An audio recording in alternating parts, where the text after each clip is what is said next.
بسم الله الرحمن الرحيم أن الحمد لله نحمده ونستعينه ونستغفره ونعوذ بالله من شرور أنفسنا ومن سيئات أعمالنا من يهده الله فلا مضل له ومن يضلل فلا هادي له وأشهد أن لا إله إلا الله وحده لا شريك له وأشهد أن محمدا عبده ورسوله صلوات الله وسلامه عليه أما بعد فإن خير الكلام كلام الله وخير الهدى هدى رسول الله المصطفى المختار صلوات الله وسلامه عليه تسليما كثيرا وشر الأمور محدثاتها وكل محدثة بدعة وكل بدعة ضلالة وكل ضلالة في النار.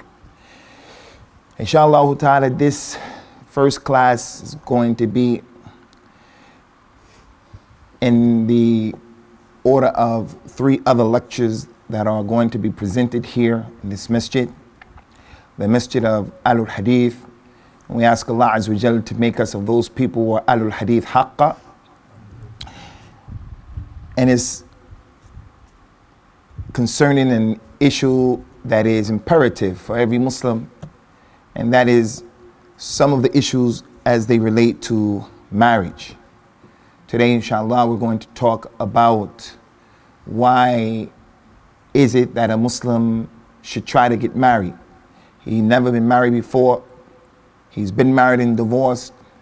Why should the Muslim concern himself with getting married based on the Quran and the Sunnah, obviously? Next week, inshallah, there'll be another lecture given by another lecturer, and it will be dealing with the problem of forced marriages. Forced marriages. And then the following week and the subsequent week after that, someone's going to give a talk about the ideal husband and the ideal wife. May Allah Ta'ala help us to be better husbands and wives.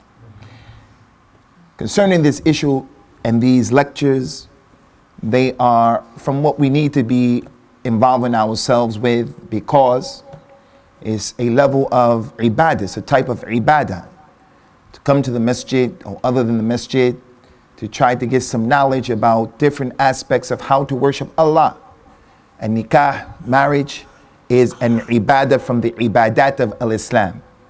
And it's from the awjab al-ibadat, that you get knowledge concerning it.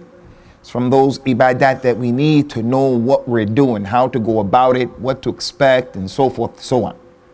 And we were to look at the books of our ulama, the ulama of Ahlul Hadith, like Sahih Bukhari, Sahih Muslim, the Sunnah of Imam Abu Dawood, At-Tirmidhi, An-Nasa'i, Ibn Majah, all of those books, there is a chapter of An-Nikah. And that's because the ulama of Al-Hadith used to deal with this issue. Those books were put together so that the Muslim community can read each chapter to come to understand what the religion is saying. Also, we look at the books of al-fiqh. There's no madhab, there's no book that's been written about fiqh in al-Islam, except that there is the chapter of a nikah. And that's because the ulama of al-Islam paid attention to this issue, and they brought it together so that people can understand what to do and how to do it. The Nabi sallallahu alayhi wa ala alihi wa sallam came with a religion that is comprehensive. And this aspect of the deen of Allah Azza wa Jalla, nikah, is from the most important issues. So with that in mind, we take this opportunity to start the first class in this blessed month of Dhul Hijjah.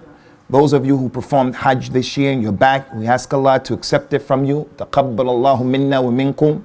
And those of you who your families didn't come back, may Allah Azza wa Jalla make it easy for them and bring them back from the journey, inshallah, safely. But we should still remember this is the blessed month of Dhul Hijjah, and it's a sacred month. And Allah Ta'ala mentioned about the sacred months, فَلَا تَظْلِمُوا فِيهِنَّ أَنفُسَكُمْ. Don't oppress yourselves, especially in the sacred months.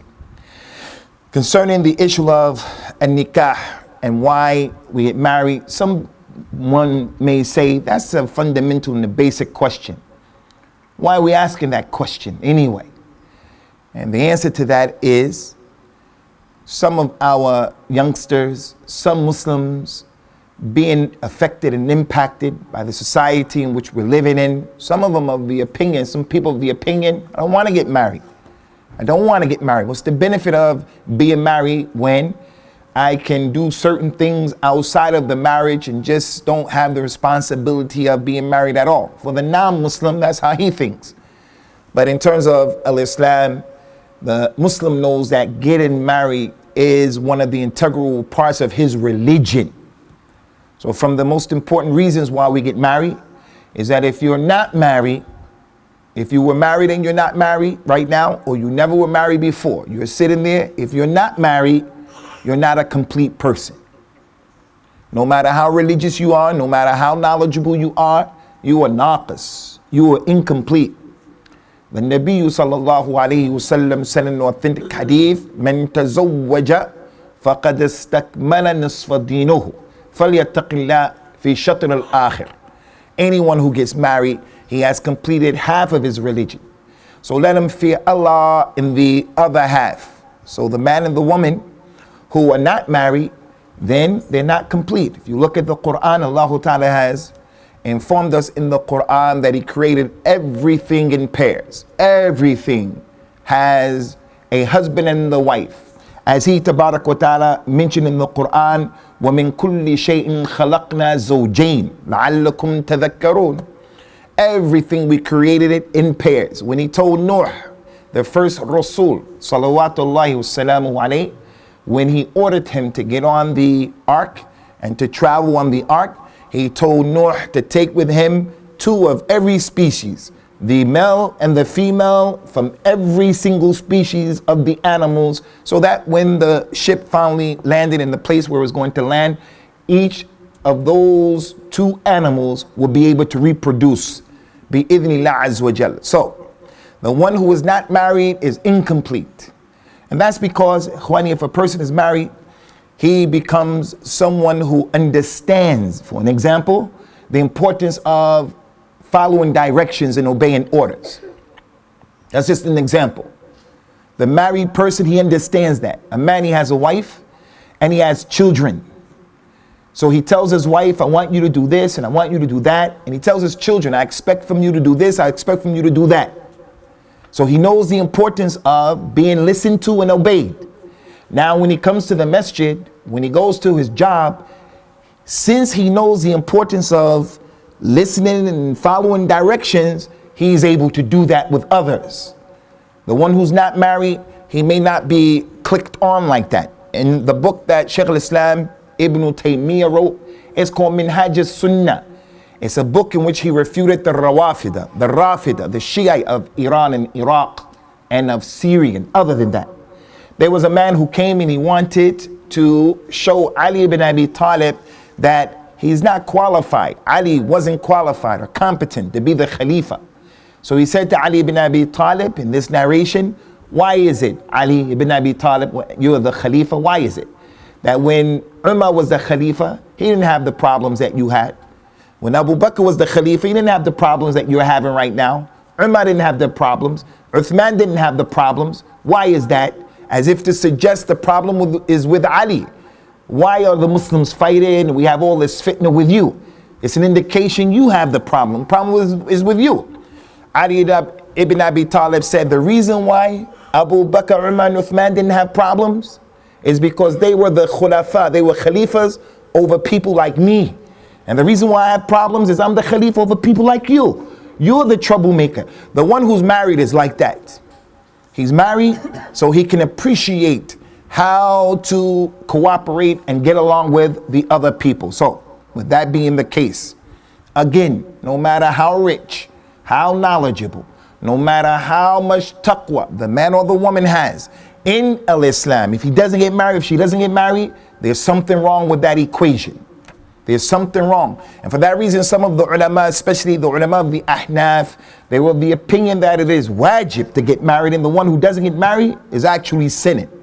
So at the top of the list from the reasons why we get married is to complete our religion, to complete the religion. Those of you who are not married, you don't know many of the rules and regulations concerning women because you don't have to deal with that. The husband, the father, He knows that there are ahkam in Ramadan, ahkam connected to salah, because he has a wife. The one who is married, not married, he has no idea about those types of issues. So that's from the asbab and from the reasons. Number two, from the reasons, is clearly that it's something that is what Allah Ta'ala has commanded in the Quran, in a number of ayat of the Quran, and the Prophet as well, sallallahu alayhi wa ala alihi wa sallam. And because of this ayat, فَانْكِحُوا مَا طَابَ لَكُم مِّنَ النِّسَاءِ مَثْنَى وَثُلَاثَ وَرُبَاعَ. Allah commanded, He said, you men marry from those women who you are pleased with. Marry 2, or marry 3, or marry 4. Now obviously, if you can marry 2, you can marry 1. So in the fiqh of Islam, in Usool fiqh, when there is a command from Allah or His Messenger sallallahu alaihi wasallam, then that thing is considered to be wajib, unless something comes along to show that it's not wajib. For this reason, many of the ulama said again that getting married is a command from Allah Azza wa Jal, and therefore it's wajib for the one who has the ability to do so.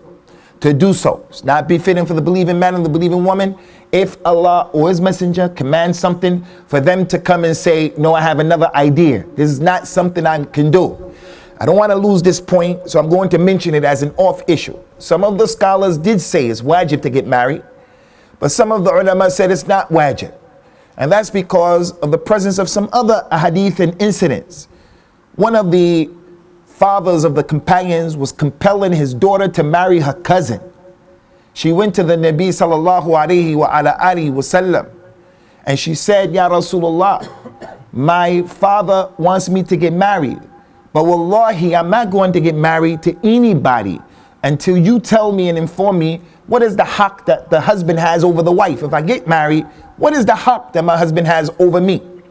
He told us sallallahu alaihi wasallam, the haqq that he has over you is that if you had a sore in your nose and it was abscess with pus and blood, and you were to lick it clean and swallow it, you wouldn't have given him his haqq. When she heard that, she said, wallahi, I'm not going to get married. That hadith doesn't mean that you go home and you say to your wife, here I have a sore and I want you to lick it clean and give me my haqq. It's not that. The hadith is giving her an image of something that's serious, and that's from the eloquence of the Nabi sallallahu alaihi wasallam. He could have said to her, he has many rights over her, but he told her an example that when she looks at it, she knows it's serious. Like when he told the community, the Arabs of that time, listen to the leader and obey the leader, even if he is a black slave from Ethiopia with a head like a raisin. The slave can never be the leader over the Muslims. It's impossible, not permissible in the deen. He's a slave, he can't be a leader. So the Nabi didn't really mean a slave being over the people. He gave that illustration to show the people. The man is black, his hair is like the hair of black people, like a raisin head, and he's a slave to show the people this is something that you detest as Arabs. A black person to be over you, that's the eloquence of the Nabi sallallahu alaihi wasallam in his expressions. So the point here is, some of those ulama of Islam, they said, because the girl said, wallahi, I'm not going to get married, if it was wajib for her to get married, the Messenger of Allah sallallahu alaihi wasallam would have said to her, don't say that, because you have to get married. From the benefits of getting married as well, obviously, it's the Sunnah of Rasulillahi sallallahu alaihi wasallam and the Sunnah of the prophets and the messengers before him. As we mentioned, the hadith said anyone who's not married is not a complete person. The prophets and the messengers, they're the most complete people. Salawatullahi wassalamu alayhim. That's why they didn't come and you found one of their eyes missing.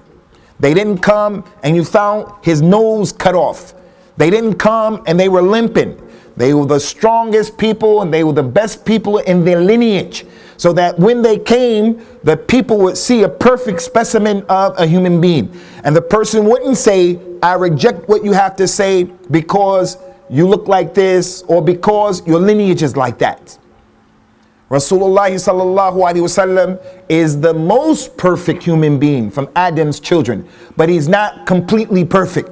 The only perfect one is Allah. Al-Kamal is to Allah. But as human beings, The prophets and the messengers, salawatullahi wassalamuhu alayhim ajma'een, are the most complete.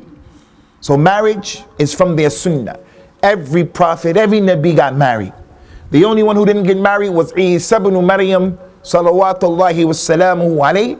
And when he comes back, he's going to break the cross. He's going to kill the swine. He's going to put down the jizya. Jizya won't be accepted at that day. And he's going to get married. Salawatullahi wassalamuhu alayhi. The Nabi said about marriage and his sunnah. Sallallahu alayhi wasallam. Inni atazawwaju nisa. Faman raqiba an sunnati falaysa minni. Verily I get married to women. It is from my sunnah. And if anyone abandons that sunnah, then he is not from me. The Prophet freed himself from the one who refuses to get married because he wants to get close to Allah. For an example, the question that's natural that will present itself is, how is it and why is it that we had a number of great scholars of the past who didn't get married? And they are a lot, not just a few, they're quite a number. And they're heavyweights, very heavy in the scale. From the ulama of the Salaf was the man Abdullah ibn Abi Najah, was from the people who gave the tafsir of the Quran. Tremendous scholar, never got married. Al-Imam al-Zamakhshari, although he's from Ahlul Kalam, nonetheless he's a scholar in the language and he's the scholar in al-Islam, but we are not pleased with his way of Aqidah. Nonetheless, he's a big scholar. You don't find ulama today like him. From them, the great scholar who was the owner of a madhab, and his madhab was just as prominent and dominant and beneficial as the four madhahib, but for different reasons it went away. Al-Imam Muhammad ibn Jarir al-Tabari. He was a muhaddith and he was one of the greatest scholars in Islam, and his book of tafsir is the single best book in tafsir. Does anybody know why his book of tafsir is the best one? Anybody know why? Wasn't the first one.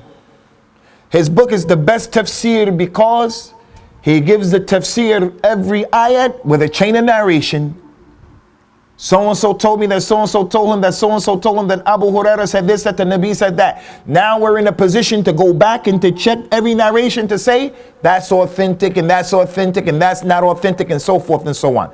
And the way he did his tafsir, he surpassed everyone and no one caught up to him after that. Never got married. Al-Imam Bishr ibn al-Harith al-Hafi, from the ulama of al-Hadith, from the latter scholars who many of you know, Al-Imam al-Nawawi, 40 hadith of al-Nawawi, never got married. Suyuti never got married. And as we mentioned recently in these parts, Shaykh al-Islam Ibn Taymiyyah, rahimahumullahu ta'ala wa radiyallahu anhum ajma'een, none of those imams got married and other than them. So the question is, why, how, and what do we do about it? We know for some of those scholars who I just mentioned, they were extremely busy. Like Ibn Taymiyyah used to make jihad a lot. Ibn Taymiyyah used to be in prison a lot. Ibn Taymiyyah never found the opportunity to get married. Never found the opportunity. The other scholars, we don't know why they didn't get married.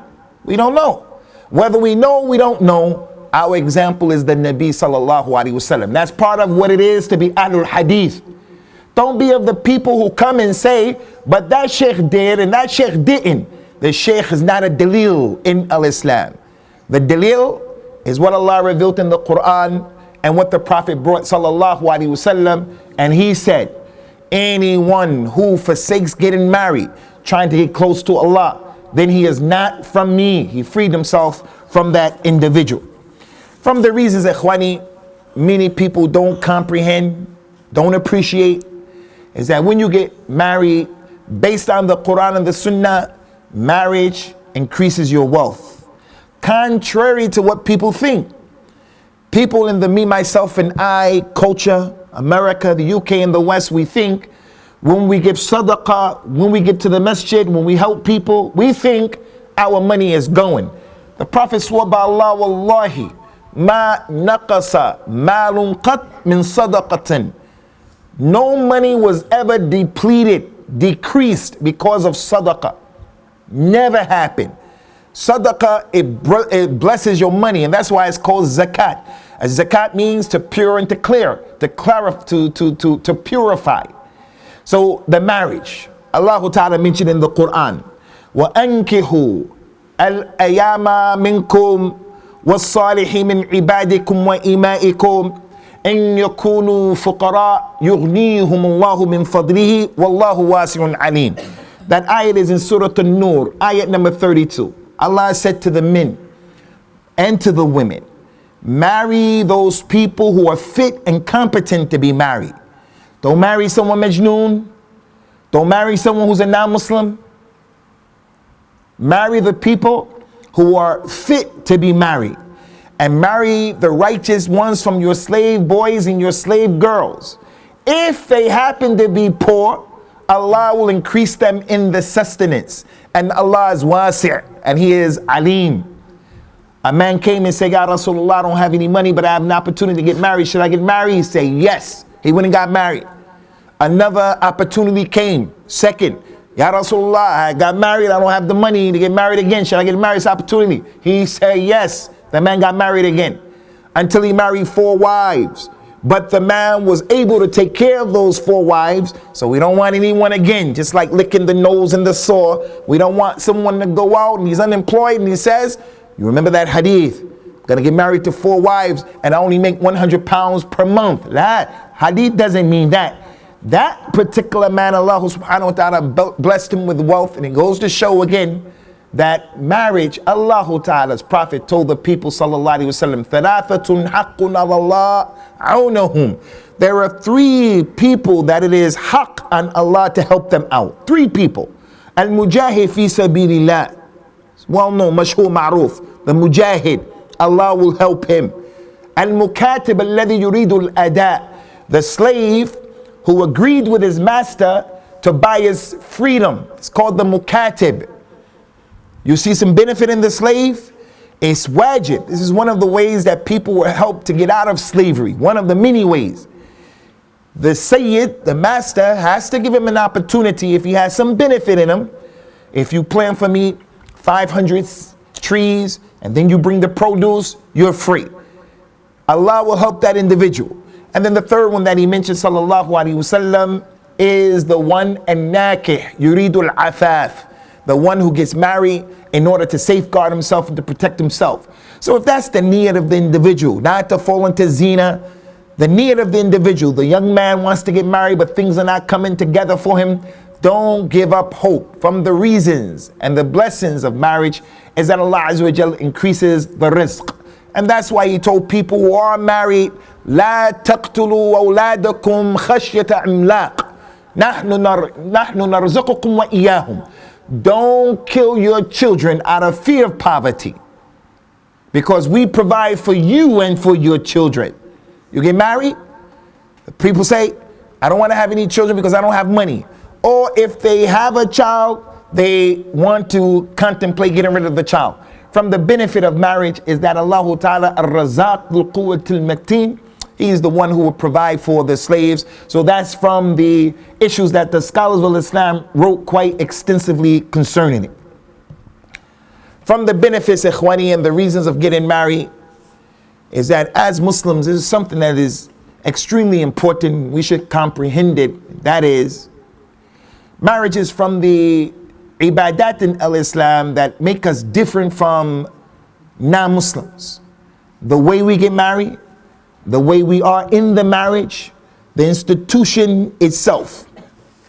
It's different from other ways. It's different in that. Before al-Islam, al-Kitab, they used to have a thing where their monks used to make marriage haram upon themselves and haram upon the people who wanted to be righteous. So Allah mentioned about this issue in the Quran. Rahbaniyatan ibtada'uha ma katabnaha alayhim. They came with this aesthetic state, this celibacy. We didn't legislate that upon them. The Ahlul Kitab, the nun, she stays unmarried and she says, I'm going to stay in the monastery. I'm going to be married to Jesus. I'm going to be married to God. In the religion of Islam, marriage is one of the many ways to be against non-Muslims. And what I mean to be against them is to have al-wala wal-bara. Those Ahlul Kitab during the time of the Nabi sallallahu alaihi wasallam, at every opportunity, at every turn, whenever he had a chance, he would do things differently from them. Everything that he saw them doing, he would do things different from them. Celebrations and other than that. He came to Al-Madinah. The people were celebrating and they used to have fun and games. He asked the people, why are they celebrating today? And as I mentioned to you many times, anytime Rasulullah sallallahu alaihi wasallam asks the question, why this, why that, whose camel, what's your name, who put that rope in the masjid, it's a proof he's not hazir nazir, and it's a proof he doesn't know the ilm al-ghayb. He knows the ilm al-ghayb that Allah Azza wa Jal allowed him to know certain aspects of it. He's not hazir nazir everywhere all the time. He was able to be certain places at the same time by the mu'jiza of Allah at particular times, not forever, not always. Inna Allah zawali al-ard fara'aytu mashariqaha wa magharibaha wa inna mulka ummati sayablughu ma zuwiya li minha. He said that Allah brought the earth together for him. And he looked at the earth, sallallahu alaihi wasallam, and everything in the earth.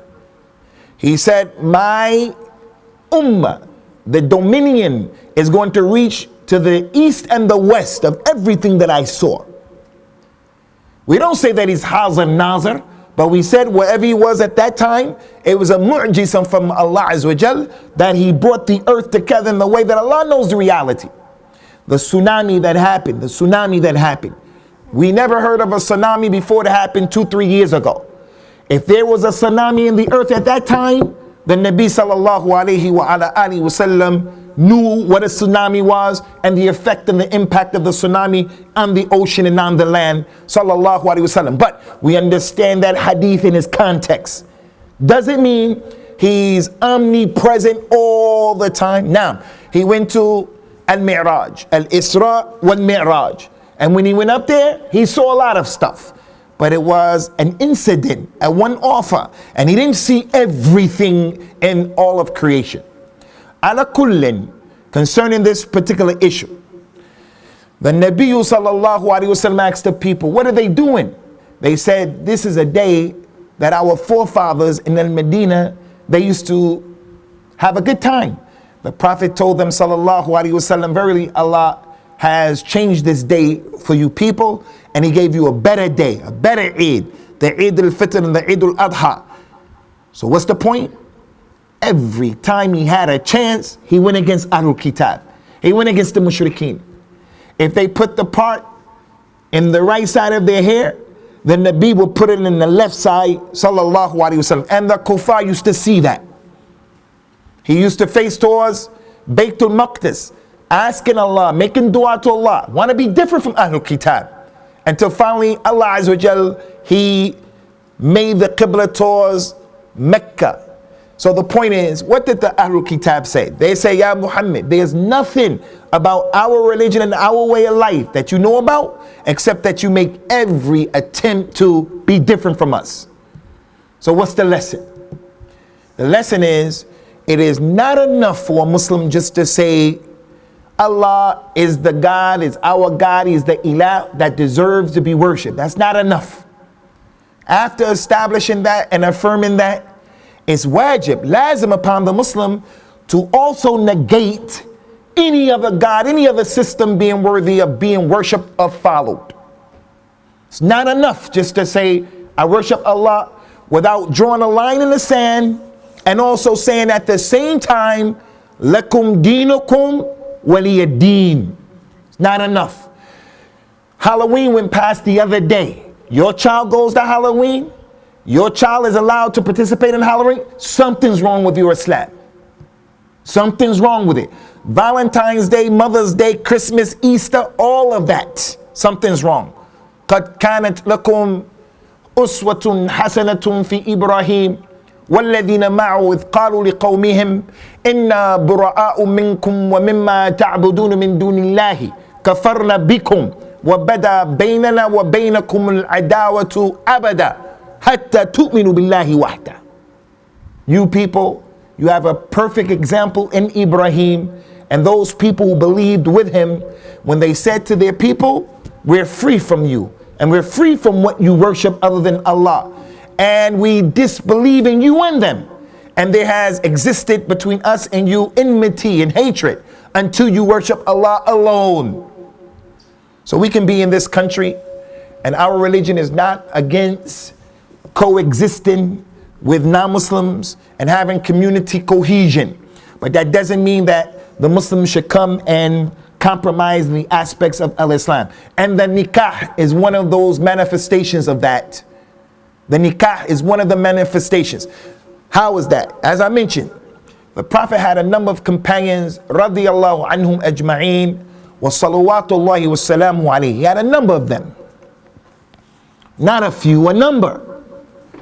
They were so righteous and on such a high level of a taqwa, they came to him and said, Ya Rasulullah, give us permission to castrate ourselves so we can get focused in worshiping Allah. We won't have to deal with the shahwa. The Nabi said no, because it's not from our religion. Other religions, the man gets castrated. He had a companion, his name was Uthman ibn Mad'un.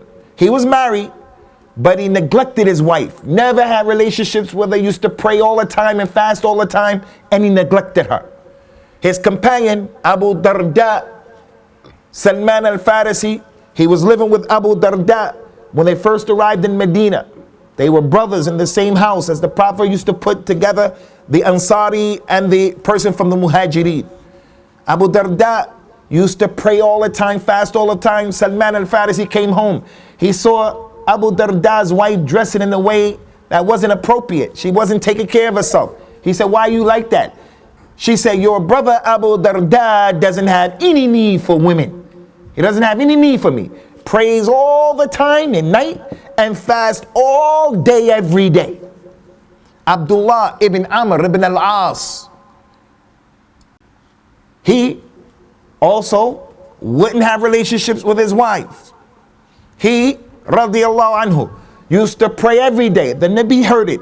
He said, what is this that I hear, Abdullah ibn Amr ibn al-As, that you pray all night and you fast every day? He said, yes, I can do that. Ya Rasulullah, I can handle it. He said, no, don't do it. He said, if you have to, then read the Quran. Finish the Quran in 7 days. First he said 10 days. One hadith started at 10, another one started at 7. He said, I could do it more. He said, then in 7 days, I could do it more. Then in 5 days, I could do it more. 3 days, and don't go less than that. He said, as for fasting, he said, fast 3 times, 3 days in every month. He said, I can do more than that. He said, then the best fast is the fast of Dawah, 1 day on, 1 day off. And Abdullah ibn Amr ibn al-As used to do that, radiyallahu anhu. When he got older, he couldn't see. He became blind, and he became weak and infirm. He told his students, I wish I would have taken the advice of the Nabi sallallahu alaihi wasallam. Don't be rough on yourself. Don't be tough on yourself. If you hear any Muslim comes to you and he's trying to practice, he wasn't practicing, now he's practicing, and you hear him say something like, no, I'm not going to eat because the awliya of Allah, they don't eat. You have to tell that individual, you are on dalala. The companions used to eat. The Nabi used to eat. Sallallahu alayhi wa ala alihi wasallam. So from the reasons of the nikah is to be different from Ahlul Kitab, and for that reason there are women who you can't marry, like the people from Shirk, Hindus and Sikhs and agnostics and atheists. And there are some women we can't marry from Ahlul Kitab, being the Yahud and the Nasara, because those people have a divinely revealed book, and it is hoped that inshallah they will be more inclined to embrace al-Islam because of the familiarity between al-Islam and their divinely revealed books. From the reasons as well, based upon the Kitab of Allah and His Sunnah of the Nabi sallallahu alaihi wasallam, marriage, the correct marriage, when you get the girl who is harmonious with you and you are harmonious with her. From the reasons is that good marriage, a solid marriage, gives a person sakina and sa'ada. Those are two words that have found their way into the vocabulary of most Muslims. As-sakina is tranquility. As-sa'ada, sa'id. As-sa'ada, it means happiness. The man who gets a good wife is on top of the world, even if he doesn't have a lot of money, because she is not high maintenance. The girl who gets a good husband, she's on top of the world, even if he's not the most handsome guy in the world, but he has good akhlaq and there's harmony between them. That's one of the benefits of marriage, provided the person, again, he gets a girl, she has respect and all of those issues that we know are the ingredients for a successful marriage. May Allah Ta'ala put good in us and put good in our wives and take out of them and take out of us our bad qualities and faults. Not too many people have been blessed with sakina in the marriage. He has a wife who is beautiful. She has a husband who is handsome, but they are living hell on earth. Hell on earth. Allah mentioned in Surah Ar-Rum, وَمِنْ آيَاتِهِ أَنْ خَلَقَ لَكُم مِّنْ أَنفُسِكُمْ أَزْوَاجًا لِتَسْكُنُوا إِلَيْهَا وَجَعَلَ بَيْنَكُم مَّوَدَّةً وَرَحْمَةً إِنَّ فِي ذَلِكَ لَآيَاتٍ لِقَوْمٍ يَتَفَكَّرُونَ. From the ayat of Allah for you people is that He created for you, from yourselves, He created people like you, your wives, so that you can have sakina with them. لِتَسْكُنُوا إِلَيْهَا. He made her from you and like you, so that you can have sakina. She's a human being. Allah didn't make for Bani Adam, He didn't make for men wives who are from the jinn, you can't see them. Wives who are from the malaika, from another nature.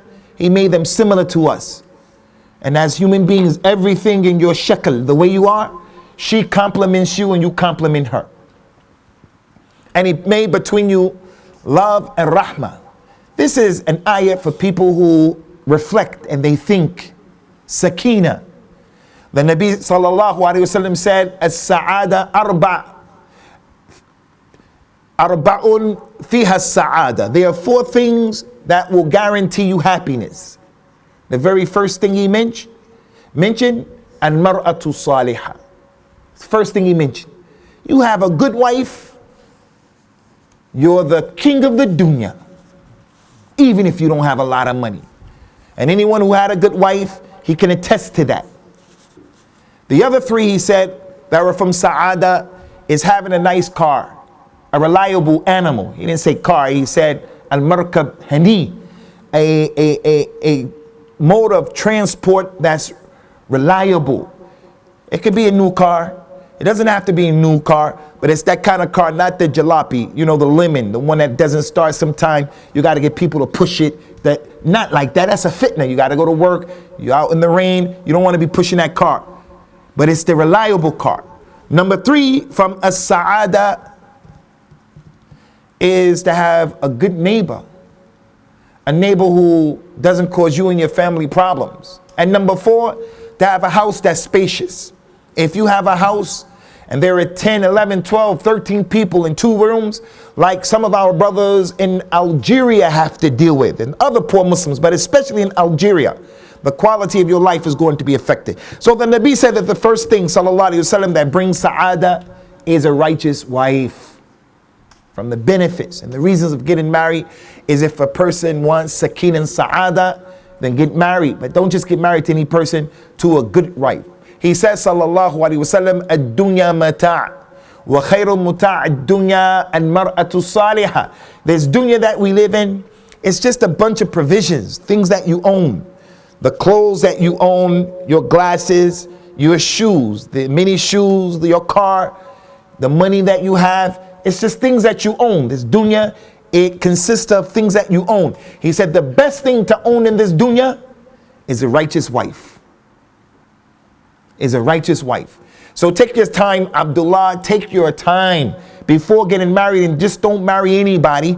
And the mother and the father can't afford to destroy the life of the boy or the girl by forcing them to get married to someone who's not religious, or there's no harmony between them. There's no compatibility between them. The man who is not married, he has to go and he has to cook for himself. His diet is going to be jammed up. He's going to be a slave. His time is going to be jammed up because he's not free to do everything that he would be able to do had he had a wife who was alleviating those other responsibilities from him. So from the benefits of getting married and the reasons of getting married is the person who's looking for sakina in this deen, in this dunya. Sakina comes obviously by having a good wife that the person gets along with. From the reasons as well, ikhwani, is what the Nabi sallallahu alayhi wa sallam mentioned, is that marriage, it minimizes the fitna and the fasad in the earth. The fitna and the fasad in the earth that comes as a result of illicit, illegal relationships that are commonplace. It is Western civilization. They have a lot of fitna and fasad. And because we live here, we don't live in a utopia, even in the Muslim world. It's lesser, but we still have those issues of fitna and fasad. Marriage, the institution of marriage, it minimizes that. And when being practiced correctly in the Islamic state, it can almost totally eradicate it. The Nabi, he told the people sallallahu alaihi wasallam, إِذَا أَتَاكُمْ مَنْ تَرْضُونَ خُلُقُهُ وَدِينَهُ فَزَوِّجُوهُ وَإِن لَمْ تَفْعَلُوا تَكُنْ فِتْنَةً فِي الْأَرْضِ وَفَسَادٌ عَرِيضٌ.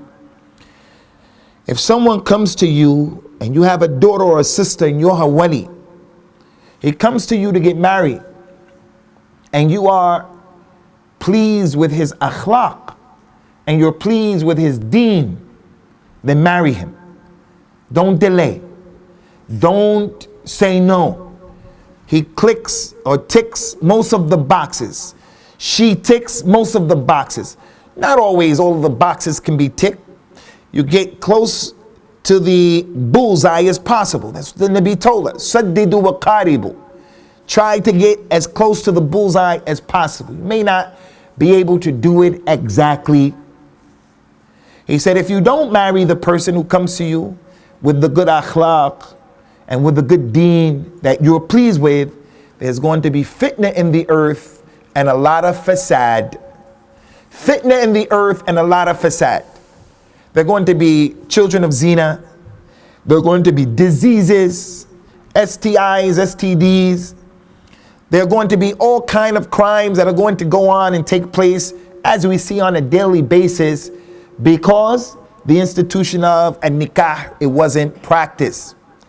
So the Nabi sallallahu alayhi wa sallam brought us the remedy for some of these issues that people are struggling with. This issue of homosexuality, people not knowing which gender is the best gender for them and contemplating changing their gender. This is something that Muslims are dealing with.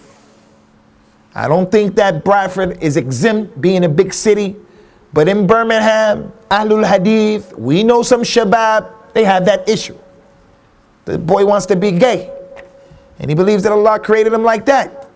And we say that's not consistent with the book of Allah Azza wa Jal, nor is that consistent with the Sunnah of the Nabi sallallahu alaihi wasallam. Allah created you as a male and Allah knew what he was doing. Don't come with that philosophy that these non-Muslims are putting forward. But again, Ahlul Hadith or not Ahlul Hadith, if we leave ourselves in this society without trying to learn our religion, without spending quality time and supervising those people under our authority, there are going to be some problems.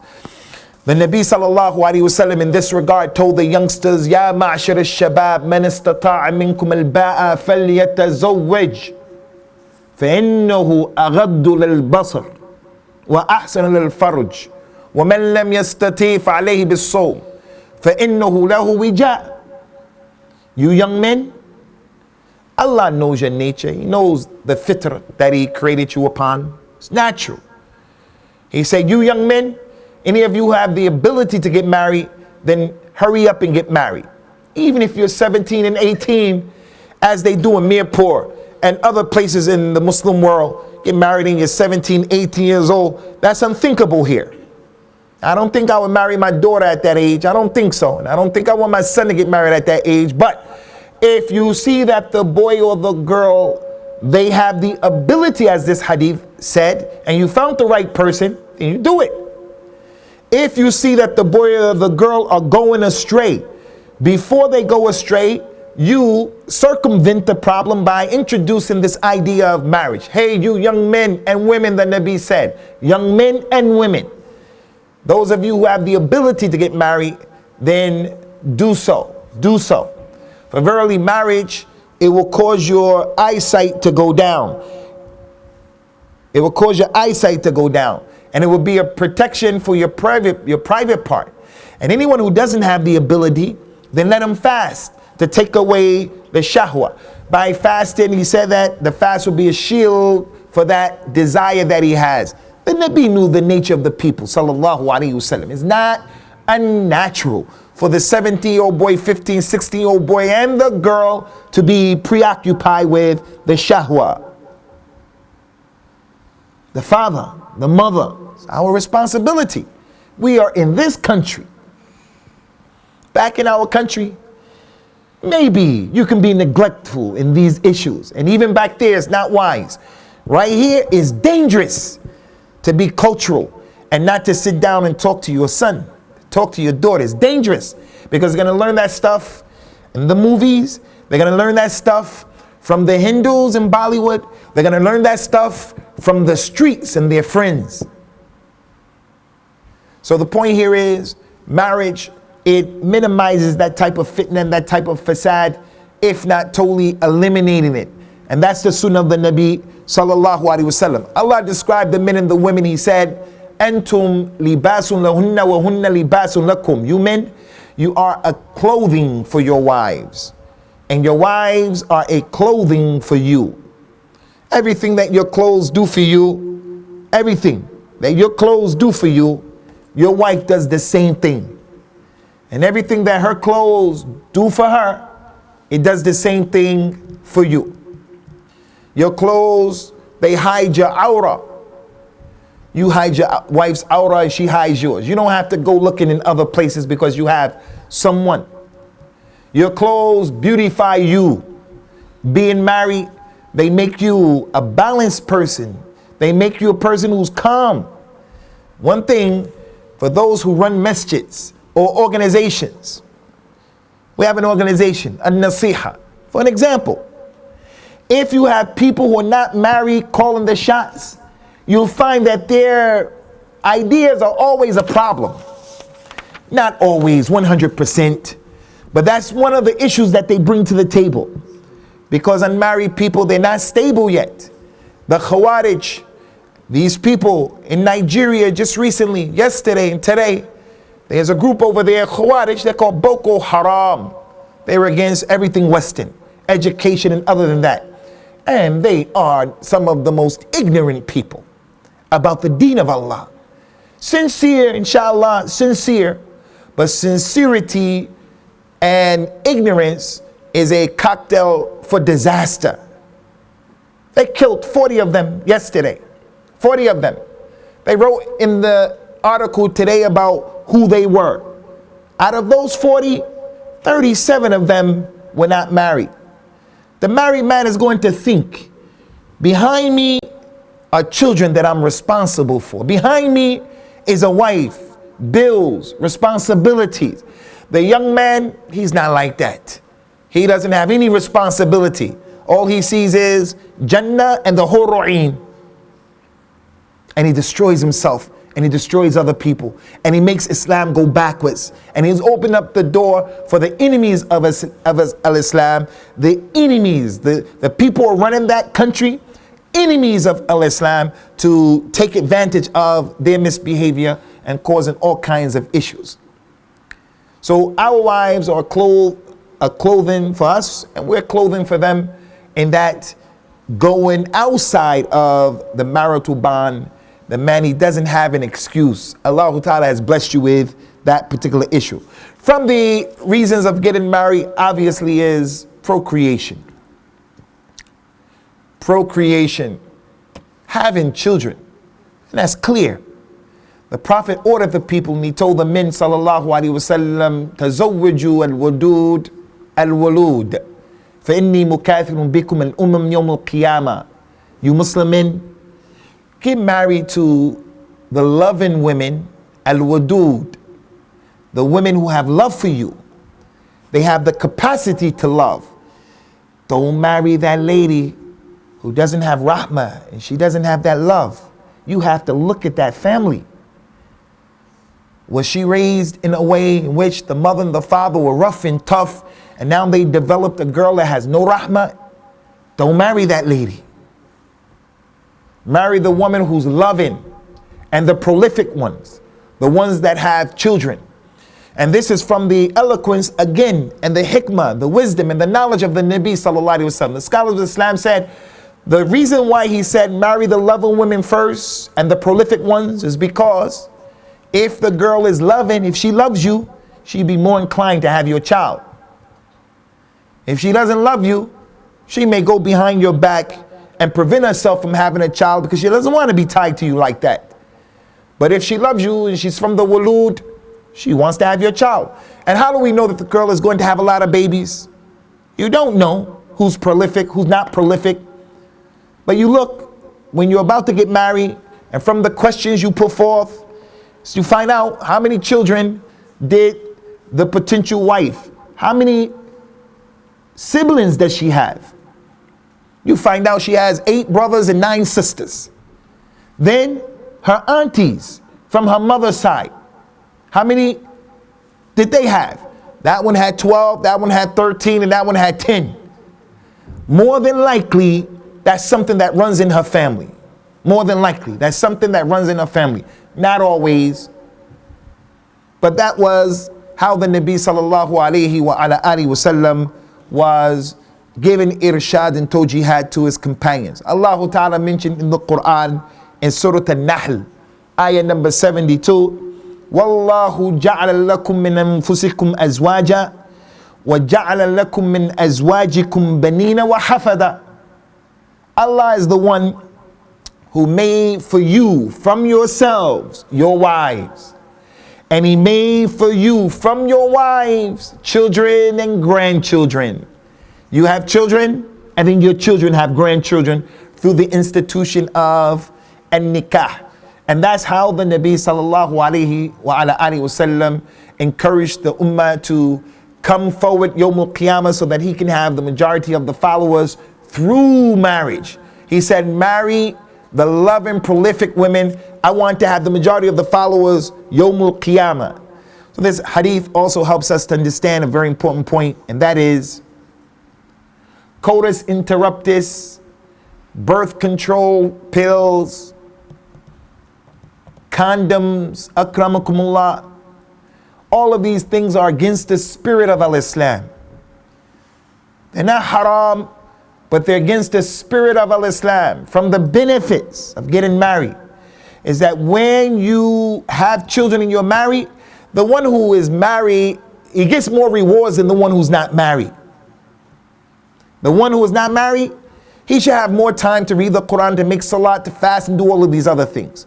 Whereas the one who is married, he's going to get rewarded for things that we take for granted. The food he puts in his wife's mouth, the food that she cooks for him, even when he expresses himself in his shahwa, giving his wife a kiss on the forehead. The married man in the month of Ramadan, he says, I want to practice the Sunnah. He kisses his wife on the forehead and he comes to the masjid. The unmarried man, he doesn't have that opportunity. Who are you going to kiss? There are a lot of sunnah that are built in, sunnahs that are built in the institution of marriage, that the one who was married, he's in that arena, he's in that realm. The one who was not married is miskeen. We ask Allah Ta'ala to help the unmarried to get married. Allah, help them to get married. Make it easy for them to get married. And we also ask Allah Azza wa Jal, because I mentioned earlier, and it's true, many people, if not most of them, are not in a marriage that we would say, this is the marriage I always dreamed about. This is the marriage that I always wanted. And that's why he told the people, sallallahu alayhi wasallam, la yafruqu mu'min mu'mina. It is not permissible, acceptable for the husband, the believing man, to hate his wife. If he sees in her a character trait that he doesn't like, let him look for something that he does like. So me and you, if we focused on the negative aspects of our wives, we'll never be successful, we'll never be happy. And if they focused on our negative aspects, they'll never be happy. We won't be able to sustain that type of marriage in a good way. So you see something in her that you don't like. My wife, she has a sharp tongue. She's quick to become angry. She doesn't listen to me the way I wish my wife would listen. I don't want a wife who's going to talk back to me. I want to tell her something, even if I'm not correct in the way that I'm saying, or whatever I'm asking is not correct. It's not the best thing. I don't want her challenging me and my authority in public or in private. That's something I'm dealing with. She's like that. For an example, I don't like it, but she's a doting mother. She's very clean. She's very respectful to my parents. She tolerated many things from me, so forth and so on. And she has to do the same thing. So the point here, ikhwati fillah, when it comes to this institution of a nikah in the deen of Allah Ta'ala, there are many, many reasons and many, many benefits of it and for it. And as I mentioned earlier, taking the time out to learn about these things, to talk about these things to our children, to our wives, to we remind ourselves and we remind them, is from the best ibadat in al-Islam, the best issues that we can deal with. For the next few minutes, inshallah, until 6 o'clock, 6 o'clock, we're going to, inshallah, do question and answers. When that clock hits 6 o'clock, inshallah, I have to leave, because we have to catch the train going back in Leeds, and I'm always missing the train from Yorkshire area, West Yorkshire. So if you brothers have any questions, you can put your questions forward. That brother, he had a question first. Someone who memorized the Quran, he finished the Quran, our children, after doing so in the Asian culture, they throw a party for that child afterwards. Is that from the Sunnah? First of all, there are some proofs that some of the companions used to do some things like that. Great scholar of Islam, Abdullah ibn Sulaiman as-Sajistani. He's the son of Abu Dawood, the Muhaddith. His son is Abdullah. He has a book called Kitab al-Musahif, the book of the Mushaf. Everything you need to know about the Mushaf. Can you sell the Mushaf? The pages get ripped. What should you do with it? What should you do with it? If you sit on the floor, can you read the Mushaf and put it on the floor? He tells you all about this issue. He mentioned how some of the companions like Abdullah ibn Umar and other than him, when he memorized Surah Al-Baqarah, he slaughtered an animal and invited the people to enjoy it.